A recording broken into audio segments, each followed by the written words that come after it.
سنو اے ساکنان فرش پستی، ندا یہ آ رہی ہے آسماں سے کہ آزادی کا ایک لمحہ ہے بہتر غلامی کی حیات جاویدہ سے۔ عزت مآب صدر جلسہ، مہمانان ذی وقار، اساتذہ کرام اور میرے عزیز ساتھیوں، السلام علیکم ورحمۃ اللہ وبرکاتہ۔ میں اشرف عزیز متعلم درجہ ہشتم آپ سبھی کے سامنے تحریک آزادی ہند میں مسلمانوں کا کلیدی رول جیسے عنوان پر لب کشائی کرنے کی جسارت کر رہا ہوں۔ امید ہے کہ آپ حضرات میری بات گوش دل سے سماعت فرما کر میری حوصلہ افزائی فرمائیں گے۔ حاضرین کرام، اسلامی تاریخ کا جب ہم مطالعہ کرتے ہیں تو ہمیں صاف اور واضح طور پر نظر آتا ہے کہ آدم علیہ السلام سے لے کر حضور علیہ السلام تک جتنے بھی دور آئے ہیں، ہر دور میں حق اور باطل کی آویزش اور ٹکر رہی ہے۔ یہ ایک نظام اور قدرت کی کرشمہ سازی ہے کہ ہر دور میں حق بے سر و سامانی کے عالم میں آیا اور باطل سرکشی تکبر کے ساتھ نمودار ہوا، لیکن اللہ تبارک و تعالی نے ہمیشہ حق کو غلبہ عطا فرمایا ہے۔ معزز سامعین، جیسا کہ آپ سبھی کو معلوم ہے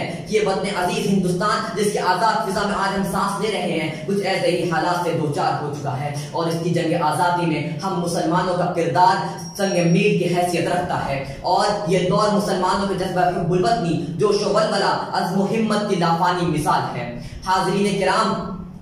جب ہندوستان کی مقدس سرزمین پر انگریزوں کا ناپاک سایہ پڑا اور وہ اپنی سازشانہ اور عیارانہ چالوں سے یہاں کے مالک بن بیٹھے، جب باشندگان ہند پر ظلم و بربریت کے پہاڑ توڑے جانے لگے، جب ہندوستانیوں کو غلام بنائے جانے لگا، جب ہندوستانیوں کا خون ان کے پسینے سے بھی زیادہ آزاد ہونے لگا، تو ایسے حالات میں وطن عزیز کو غاصب انگریزوں کی غلامی سے آزاد کرانے کے لیے مسلمانوں نے اپنی جان و مال کا نذرانہ پیش کیا، قید و بند کی صعوبتوں کو جھیلا، تختہ دار کو بخوشی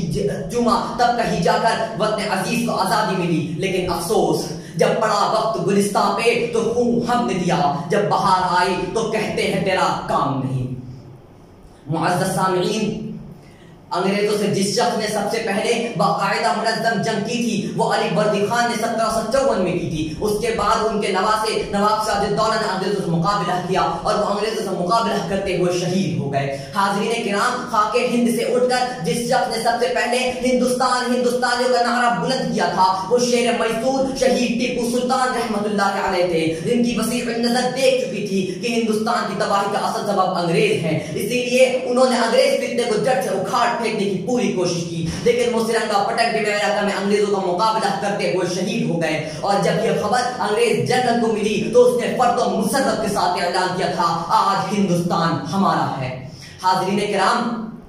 ٹیپو سلطان کی شہادت نیز ہزاروں افراد کے قتل کے بعد ہندوستان کی حالت بد سے بدتر اور خراب سے خراب تر ہوتی چلی گئی اور انگریز فتنے کی جڑیں مضبوط ہوتی چلی گئیں۔ تو ایسے حالات میں شاہ عبد العزیز محدث دہلوی رحمۃ اللہ علیہ نے جہاد کا فتویٰ دیا، اور ان کے بعد فضل حق خیر آبادی نے جہاد کا فتویٰ دیا، اور یہ وہی فتویٰ تھا جس کے نتیجے میں 1857 کی بغاوت عمل میں آئی۔ حاضرین کرام، جنگ کی آزادی کے وقت جتنی بھی بڑی بڑی تحریکیں چلی ان کے بانی اور قائد مسلمان تھے۔ وہ تحریک خلافت جس نے ہندو مسلمان کو ایک کر دیا تھا اس کے بانی علی برادران تھے۔ وہ تحریک ریشمی رومال جس نے انگریز جڑوں کو مزدحمل کر دیا تھا اس کے بانی مولانا محمود الحسن رحمۃ اللہ علیہ تھے۔ وہ تحریک ترک موالات کی تجویز پیش کرنے میں گاندھی جی کے ساتھ مولانا ابوالکلام آزاد کا ہاتھ تھا۔ تحریک ٹیکس مد کی قیادت خان عبد الغفار خان نے کی تھی۔